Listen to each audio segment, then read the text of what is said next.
avaliar essas características gerais da carne vai ser importante para que a gente consiga identificar, né, ter uma visão geral se aquela carne ela tem qualidade ou não, né? Então, a partir do momento então que eu fiz o primeiro ponto lá, que foi fazer a medição da temperatura, chegou a hora de eu avaliar todo o aspecto geral dessa carne. Seja lá se eu estou recebendo uma meia carcaça, se eu estou recebendo os cortes embalados, né? Porque eu posso ter recebimento de diferentes formas.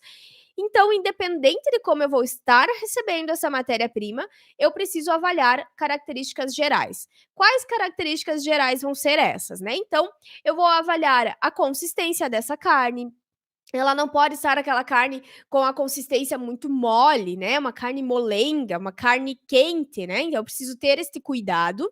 Eu preciso avaliar também, de avaliar essa consistência, eu preciso verificar se essa carne está com alguma característica de, ser uma carne pegajosa, né, alteração da cor, seja lá alteração de cor que pode acontecer então por micro-organismos, né, eu preciso evitar, eu não posso receber uma carne que tem uma coloração esverdeada, por exemplo, né? Porque aí eu já tenho problemas, então, de micro-organismos. Eu preciso evitar de receber uma carne, né, que ela tem alteração da cor, que são lá os defeitos carnos, né, que a gente já falou bastante aqui nas nossas lives, né, onde a gente pode ter tanto os defeitos DFD quanto PSE. Então, o que é importante eu avaliar aqui? Quando eu receber uma carne bovina, por exemplo, a carne bovina ela vai ter aquelas características, né, que a gente já julga como características de uma carne com qualidade, que é aquela coloração vermelho brilhante, né? Então esse é o primeiro ponto que eu vou avaliar após a temperatura. A carne está com a coloração ok? Então, ótimo, passo para o próximo item, né? Vou avaliar características de odor, né? Se está tudo ok, se não tem nem um cheiro desagradável, né? Então eu faço essa avaliação. Aqui eu verifico se a cor dessa carne está muito escura. O que pode acontecer?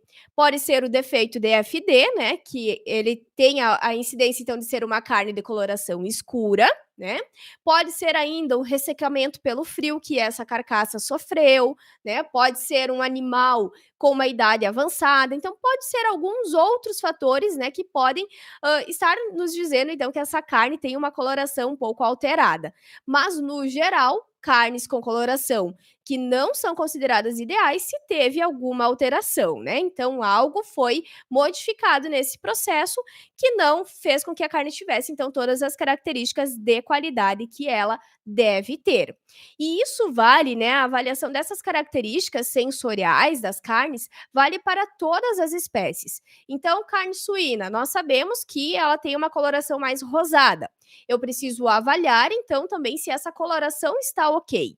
Se a coloração estiver escura, então pode ser o defeito DFD, que não é tão usual, mas pode ocorrer também na carne suína. Se a coloração estiver muito clara, esbranquiçada, né? Esse é um defeito clássico que acontece na carne suína, que é o defeito PSE, onde essa carne vai ter essa característica pálida, vai ser uma carne muito molenga, né? Então eu preciso cuidar isso. Quando eu falei de cuidar a questão, né, de como que está a consistência dessa carne, é justamente também para que eu consiga identificar se tem algum defeito ou não, se teve alguma alteração nessa carne, né? Seja lá durante o processo de fabricação, durante o armazenamento, durante essa cadeia do frio, o transporte, né? Então eu preciso saber avaliar esses pontos. Aqui eu preciso avaliar também, se for uma carne de aves, né? Avaliar também essa coloração. No caso do pescado, né? Pescado a gente tem alguns itens que nós podemos avaliar também, que vai ser relacionado ao olho desse pescado, né? Que precisa estar vibrando, né? Não pode ser aquele olho murcho, caído, aquele olhar caído, né? As próprias guerras do peixe, quando é um peixe inteiro, né? Eu também consigo avaliar se não tem alguma alteração, né? Se já não está em um processo, né, de decomposição do pescado, por exemplo, né? Então é avaliar essas características gerais. Se é um produto que está embalado, eu preciso avaliar as características daquela embalagem, avaliar se tem muito líquido presente naquela embalagem. Se ter muito líquido, né, na embalagem, também já entra como um sinal de alerta. Eu preciso redobrar a atenção. o que que aconteceu, né? Será que teve algum problema de temperatura? É um problema da embalagem, né? Será que a embalagem que é a vácuo, ela está com o vácuo ok? Né? Tem o vácuo dentro que armazena corretamente essa carne? Então, observar esses pontos também vão ser fundamentais. Eu preciso observar, por exemplo, se tem muita presença de gelo nessas embalagens. É porque o que que acontece?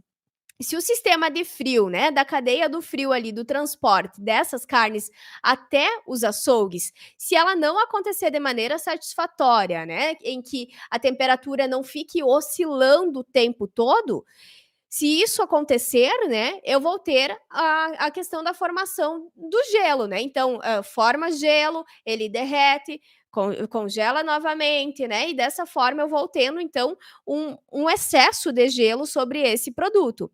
E isso também é um indicativo, então, de que aquele produto certamente passou por oscilações de temperatura durante o seu percurso. E isso também vai ser importante, né? Para que eu consiga avaliar essa qualidade da carne. Porque se eu tenho um produto que é congelado, que durante o transporte ele congelou, ele descongelou, aí ele vai lá, congela de novo, descongela. O que que acontece? Esse produto vai ter as suas características sensoriais alteradas lá no momento que eu for realizar o consumo dele, que o consumidor for realizar o consumo dessa carne. Então, esse congela e descongela faz com que a formação, né, dos cristais de gelo lá na carne, eles vão sendo todos irregulares. E esses cristais de gelo, então, eles vão danificar a estrutura, né, a parede celular dessa carne. E assim eu comprometo a maciez, né, a textura. Com isso eu comprometo o sabor dessa carne, que são, né, o que nós chamamos então das características sensoriais, né? Então é muito importante que essa temperatura ela seja mantida durante todo o processo. Além dessas características, então, de aspectos gerais que eu trouxe aqui, que é importante a gente avaliar no recebimento dessas carnes, também entra a questão do odor. Eu consigo verificar se aquela carne está com um odor alterado ou não, né? Então, qualquer odor estranho isso já pode ser um indicativo, né, de uma presença de algum micro-organismo, deteriorante nessas carnes, né, eu já preciso então também, ligar aquele sinal de alerta de que algo, né, pode ter algum problema nessas carnes. Então esses são outros pontos bem importantes que nós devemos avaliar ao receber, né, as carnes, essas matérias-primas lá nos açougues e nas casas de carnes.